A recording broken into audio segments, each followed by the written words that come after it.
Robin, thank you for joining us this morning for our Business Spotlight interview. And I'd really like to hear more about TradeFed and what you guys do. Okay, yeah, so TradeFed is a business-to-business marketplace. We have created a platform for businesses to list their inventory and essentially sell it to other businesses within a network. We list essentially the product onto a virtual warehouse and market and sell that out to other businesses within their sector and multiple sectors. So you're almost like an online take-a-lot, is it? Almost like an online Takealot, but we say for the non-sexy stuff. So where in Takealot, someone might go on and buy one T-shirt and a washing machine. On our platform, they'll buy 1,000 radiators and anything else that we may have on our platform. So it's industrial, commercial, agricultural, automotive type products. So and typically basket sizes are very different in values with that. So we essentially move boxes rather than breaking down and splitting up stuff as you would within a retail store. Okay, great stuff. And then you started in Feb 2021, is that right?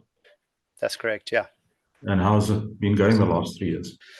So it's been a lot of building. So obviously technology, you learn as you go. There is no set playbook for anything like this. And especially when you're developing your own technology, there's a lot of dev that's required, a lot of testing, and obviously market research to make sure you're getting it right. Excellent. So it's been a journey, and we're still building. We're always building. We're always adapting, always changing, seeing what works within the market, what doesn't, and where we find we can refine our product, we obviously build that out. Great stuff. And Robin, what do you attribute your growth to then? So a lot of it is via networks and also the product. Our product offering for suppliers, we essentially are giving them an additional sales channel. As I'm sure you'd know, salespeople are expensive. They tend to be lazy and sell what's easiest to sell. Yeah. So what often happens is suppliers sit with stock that starts gaining dust. And that has an impact on their balance sheets and their cash-to-cash cycles. So they've obviously outlaid cash, paid their suppliers to get those goods into country and manufacture them. And once that starts, gaining dust, it starts having a big impact on their balance sheet. So what we essentially do is ensure that not only their current stock, but their slow-moving excess provision type stock also has a market out there. Excellent. So we'll often see suppliers who actually sit with inventory they don't even realize they have anymore. So they provisioned it or written it off, but there's a demand. Yes, and you can link the person that wants it with the person who's got it. 100%. So as an employer, what's been your biggest learning? As an employer, personalities are very different. So we've actually got a fantastic team that we currently employ, but we've had our ups and downs with regards to previous team members, output, what they're capable of, what they understand around the market. So you'd think that a lot of people understand business and marketplaces and buying and selling, but they don't. And it's not something that's always intuitive. Yeah. It's something that has to be taught, and some people are obviously better than others. Absolutely.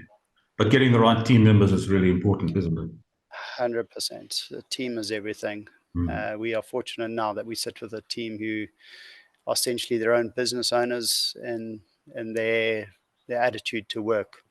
So instead of lots of micromanagement, you can actually, sometimes it's better to hire someone a bit more expensive who has a bit more experience, because they will have that acumen to actually take it forward without being, essentially needing to be babysitted on every single project. Yeah.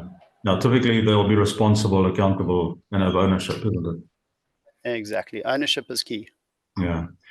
So how do you balance your personal life and the demands of running your business? I'm actually quite fortunate with that regard. It's actually freed me up. I used to be in banking and finance previously, and there you are constantly, at the coalface. This has actually freed up a bit of my time, and I'm able to do a lot more on the family front. But at the same time, I find you work a lot later, so you could be in the office till midnight, Yeah. but it's a lot more flexible. So the idea of flexi Mm. hours definitely Yes. applies when you're your own business owner, Yeah. but it doesn't take away the requirement to actually get work done. Absolutely. And I think there's So also that's there's also that misconception that people talk about a balanced life, but it doesn't work like that. Because you get a crisis no, in business and you're going to spend the time and sort it, isn't it?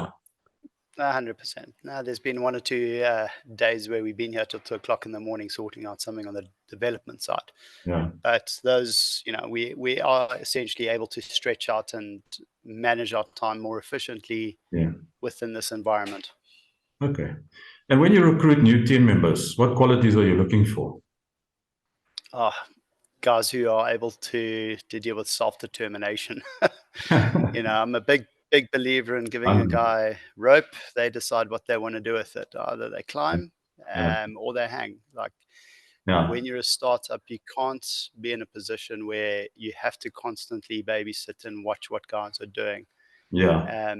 I'm a big believer in giving guys the ability to learn and grow and be the best they can be. But at the same time, I'm managing them as well as my business and growth and Mm. onboarding and everything else. So I Yeah. can't be everywhere at once. So for me, finding the right person who has the right skill is more around an attitude Absolutely. more than anything else. Yeah. I remember talking to previous interviewers, and it's all about the passion that the person has, much more 100%. that than it is the skill.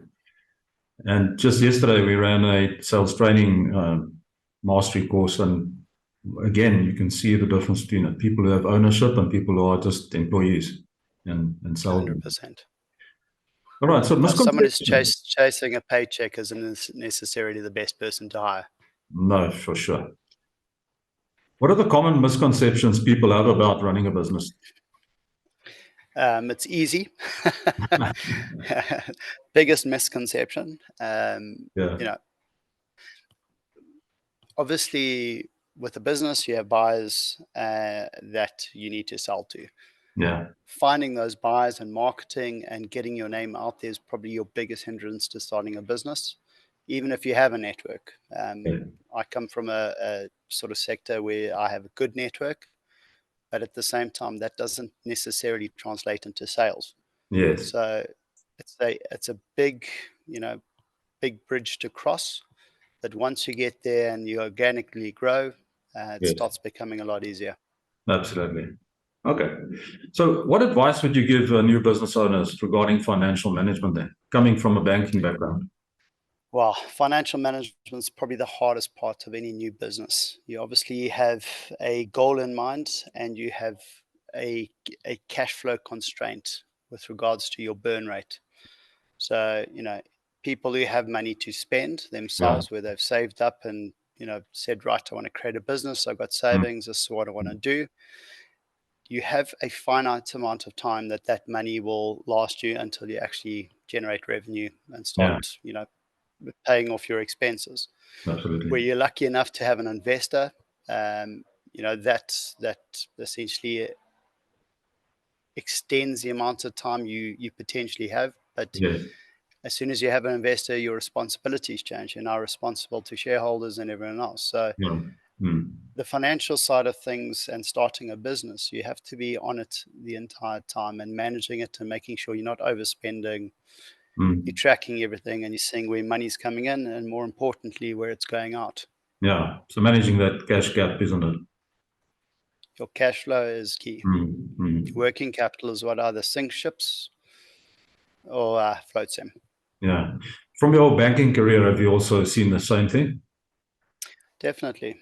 Mm. I used to work in a working capital environment, so provide solutions to businesses, import trade finance, and general working capital asset finance type solutions. Yeah. So, presenting to credit on hundreds of businesses over the years, Yeah. you typically see what's the difference between a good business and a bad business is. And Absolutely. literally comes down to working capital management. Yeah. Excellent. So look, making sure that there's money in the till, I was told. 100%. Okay. Business in 5 years' time, where do you see TradeFed being in 5 years from now? So we're at a bit of a juncture at the moment where we are raising capital ourselves, going out to the market, and essentially trying to assist ourselves to grow. We've got to a point now where we need more people. We want to spend more on marketing and all the beautiful things that get you sales. Our platform's fully built. Yes. So, in 5 years, we see a platform being fully built out. We've got a lot of stuff still we want to dev out. I see it being devved, and I see us being an African marketplace. So I want the ability for our sellers here to sell to a guy sitting in Ghana and vice versa. Yeah. And we want to finance that transaction. So an end-to-end finance solution for African trade. Excellent. So we want to ensure that African businesses thrive. Yeah. And, they don't get, and unfortunately, you see it all the time where someone will import a product from, say, Zimbabwe or Zambia. They walk into a Midas Yes. or wherever they're buying it from, and they pay a retail price. They take it over border, they pay duties, they pay runner fees.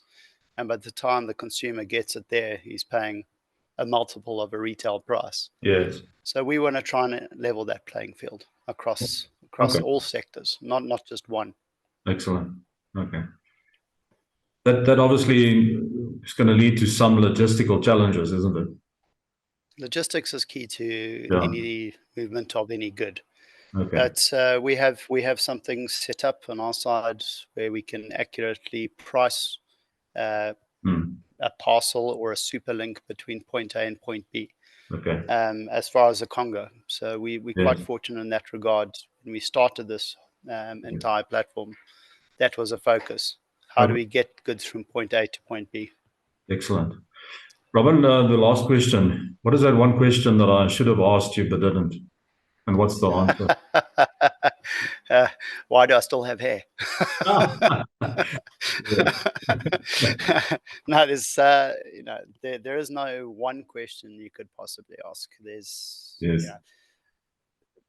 People often say why when you could have a corporate steady job. Yeah. That's probably the easiest thing.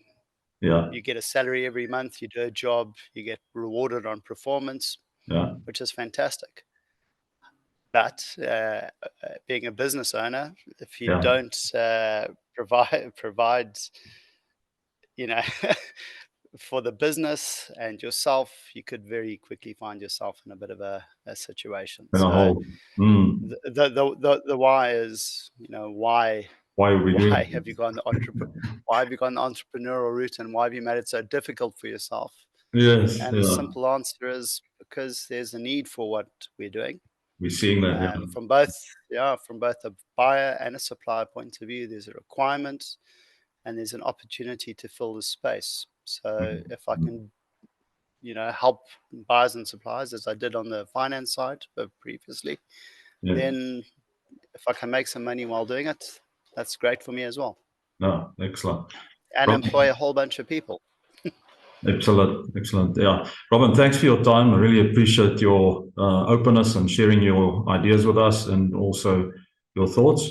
And may you have a successful business, and may the next year be very successful in terms of getting and raising the capital and growing your business. Thank you. I appreciate it.